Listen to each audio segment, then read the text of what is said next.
In this video, I am not referring to violent deaths like road accidents, homicides, suicides, or drug overdoses.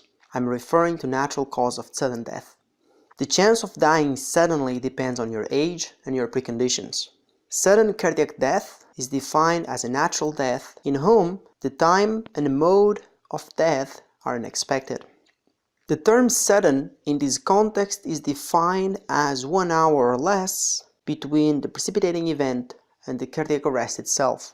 So the majority of all natural deaths are caused by cardiac disorders.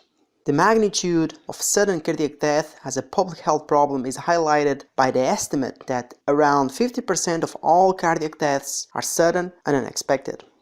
As you can see in this graph, after an initial peak incidence of sudden death between birth and 6 months of age, the incidence of sudden death declines sharply and remains low throughout childhood and adolescence.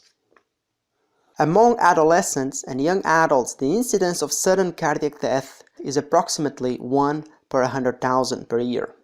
The incidence begins to increase in adults over the age of 30 years when the odds of having a sudden cardiac death approximate 1 to 2 per 1,000 per year, and from 30 and until 40 years of age, the likelihood of dying increases 100 times. So, despite these numbers, it is possible to reverse cardiac arrest. The probability of achieving successful resuscitation from cardiac arrest is related to the interval from the onset of loss of circulation to the return of spontaneous circulation, the setting in which the event occurs, the mechanism, and the clinical status of the patient before the cardiac arrest. Return of spontaneous circulation and survival rates decrease almost linearly from the first minute to the 10th minute. After 4 to 5 minutes, survival rates are no better than 25 to 30% in out-of-hospital settings without cardiopulmonary resuscitation. Cardiopulmonary resuscitation is intended to maintain organ perfusion until definitive interventions can be initiated. Closed chest cardiac compressions are intended to replace the pump function of the heart by sequential filling and emptying of the heart chambers.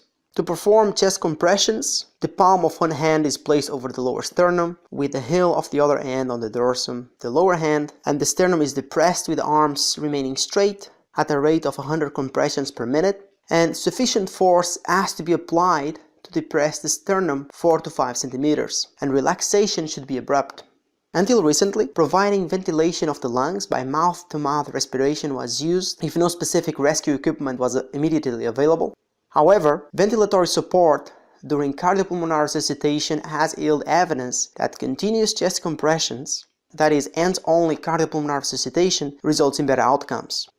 So, if you happen to witness a sudden cardiac arrest, pulse checking is no longer recommended because it is unreliable. The immediate priority is to call an emergency rescue system like the 911.